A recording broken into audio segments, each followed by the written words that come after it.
80 سال کی زندگی تھی، 60 سال کا عمل آپ کے پاس تھا، 80 سال کا عمل آپ کے پاس تھا، مگر عمر بھر کا عمل 3 سوال کے جواب میں کلوز. عمر بھر کا عمل 3 سوال کے جواب میں کلوز. اب وہ کلوز کیسا؟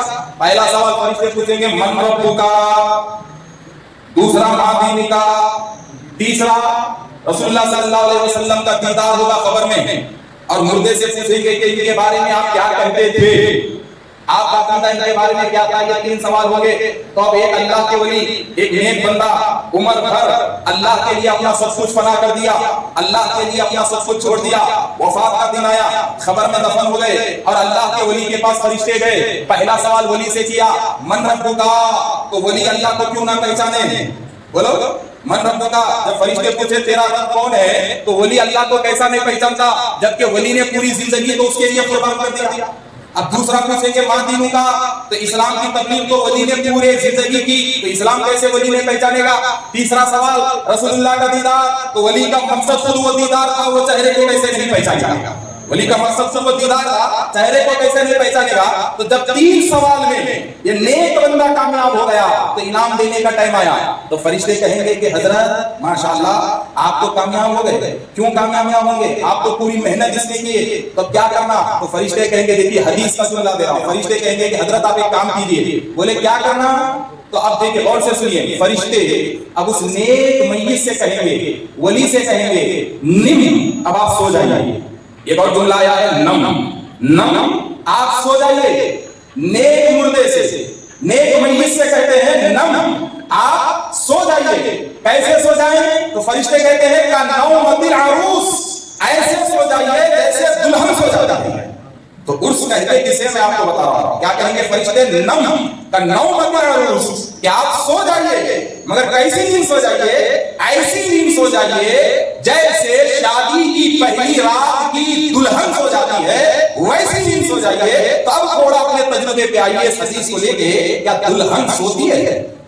نہیں سوتی. اپنے شوہر کے انتظار میں رہتی ہے، اپنے محبوب کے انتظار میں رہتی ہے، اپنے ہم سفر کے انتظار میں رہتی ہے. چاہے کتنی بھی دیر کیوں نہ ہو جائے، دروازے پہ نظریں جمائتی رہتی ہے کہ کب میرا ہم سفر آئے گا، کب میرا شوہر آئے گا، اور کب میں اسے اپنے آنکھوں بھر دیکھ لوں. یہی انتظار دلہن کو رہتا ہے. تو فرشتے یہاں مثال دے کے کہتے ہیں نم کا نومۃ العروس، دلہن کی طرح تم خبر میں سو جاؤ کہ دنیا کی دلہن اپنے محبوب کے انتظار میں دروازہ تکتے رہتی ہے، اور آج تم خبر کی دلہن ہو. سو جاؤ، آنکھیں وہاں لگا کے رکھو کہ پتہ نہیں کب پردہ اٹھے گا تمہارا محبوب دکھ جائے گا، کب پردہ اٹھے گا اور تمہارا محبوب دکھ جائے گا. تو اب عرس کہتے کسے ہیں؟ عرس ولی کی موت کا دن، یہ غلط. عرس ولی کی وفات کا دن، یہ غلط. حقیقت میں ولی آج دنیا سے گئے، مگر اتنا بڑا جشن کیوں منا رہے ہیں؟ یہ سندل کیوں لگا رہے ہیں؟ یہ جلوس کیوں؟ یہ سما خانہ کیوں سجا گیا؟ اس کی وجہ کیا ہے؟ اس کی وجہ یہ ہے کہ آج ہمارے پیر کے وفات کا دن نہیں ہے، بلکہ آج وہ دن ہے جس دن ہمارے پیر کو خدا کا دیدار ہوا. جس دن ہمارے پیر کو خدا کا دیدار ہوا، خدا کے جلووں کو ہمارے پیر نے دیکھا، اللہ کے انعامات و اکرامات کو ہمارے پیر نے دیکھا. تو اس محفل کو کہتے ہیں، کون سی محفل؟ خدا کے دیدار کی محفل کو عرس کہتے ہیں، خدا کے جلوے دیکھنے کی محفل کو عرس کہتے ہیں، اور رب کے جلووں کو تکتے رہنے والی ذات کو ولی کہتے ہیں، ولی کہتے ہیں. اب لوگ پوچھتے تھے یہ پھولا گئی تھی، یہ دعوتاں گئی تھی، یہ محفلیں گئی تھی. تو آخری بات 1 منٹ میں ختم کہ دیکھو بابا، ان کو جو ملنا تھا وہ وہاں مل گیا، ان کو جو ملنا تھا وہ مل گیا، اور ہم ان کی غلامی میں زندگی گزارے. تو ان کی خوشی رب کو دیکھنے میں ہے.